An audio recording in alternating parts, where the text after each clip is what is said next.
So, friends, I want to close our time together with a story that's about Park Street Church, but I think is applicable to everybody that might care about this issue and is therefore watching this video. So, did you know that 123 years ago, towards the end of 1902, the Park Street membership voted to close the doors of the church, sell it off to a developer that was going to build an office building and relocate to another part of Boston, just close up shop. And the reason, so why in the world would somebody have done that? The reason is because the church was actually very sick and in significant decline due to construction of the T, the Boston subway system. And as a result, it was during the construction, it was extraordinarily challenging to get to the church. And in addition, there were major demographic shifts out into the suburbs at that time, partly because of new transit options. So it was a very challenging time for the church in terms of demographics and receipts. So why is the church, and they voted on this. It happened, they actually entered an agreement to sell the building to the Boston Herald for, I believe it was $1.25 million. And so why do we still have the church?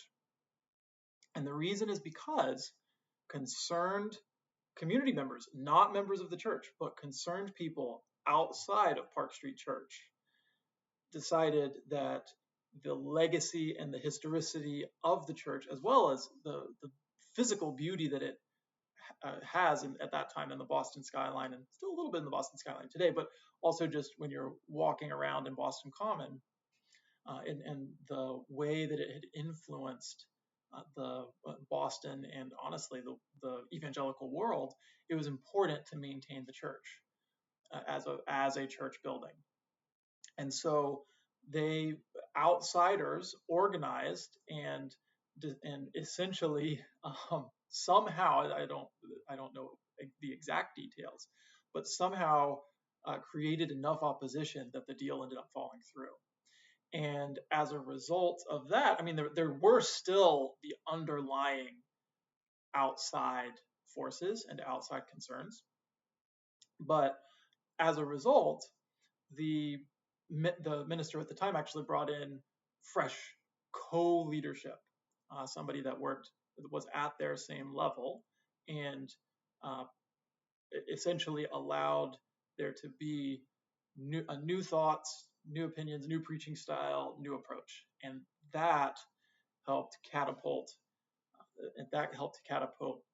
the church into the church that then was able to attract Ockengay. The next person, or the next minister that ended up being senior minister that came to Park Street Church, was actually Harold Ockengay, and we all know that he was a significant influence over his decades as senior minister, and just regionally and nationally and internationally. So, okay, so that's part of the story. That's part of the personnel approach that brought Park Street out of a very trying time where the membership had decided it's not worth it, we're going to close the doors. But there's something else that's not quite written into the history that that is relevant for us today. So probably almost every day, somebody's probably praying gratefully that, man, we are so, that a member of Park Street Church, or somebody who attends, man, we are so grateful for this church's positioning in our city. Very central, right by the State House, near the financial district, and at the intersection of, essentially at the intersection of commerce, of two major public transit lines in our city, as well as some buses. And we're grateful for that now. And we're grateful for that because during a time of turmoil, during a time of apparent decline, during a time of significant challenges, something with lasting was being built. Something lasting was, we were creating something that was going to endure as a city. As the city of Boston was creating something that was going to endure. And something that was going to endure way past the lifetimes of anybody who was alive at the time. And so as we think about the challenges that continue, the financial decline, the the attendance declines, the frankly decline in morale and the decline in the health of the church, largely due to internal reasons, although some of them, we did deal with a pandemic starting 5 years ago, so not to discount that.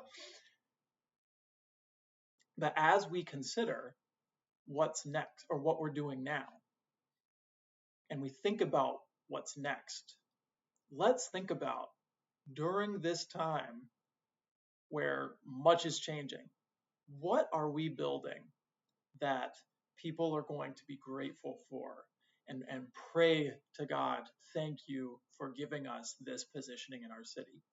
What are we in partnership with the community, or maybe what can we allow the community to do or build that is going to last long beyond us, and 123 years from now, in 2048, what are people going to be grateful for?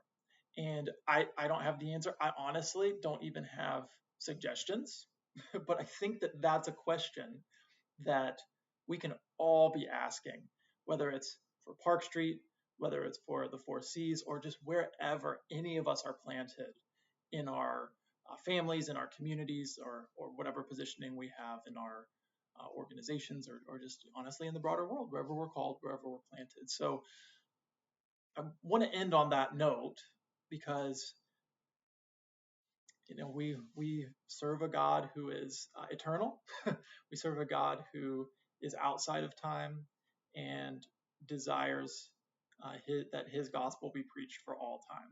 And until the end times. And so I pray that we can, and my wife and I pray that we can, through this time, build something fantastic, build something honoring to God, and build something where maybe we won't see the full fruit of it, but we're extraordinarily grateful. People beyond us and past us are extraordinarily grateful for the tough, messy, hard work that was done through servant leadership and through an engaged members and an engaged community. So I look forward to seeing what that can be. I look forward to helping as much as I can, given constraints.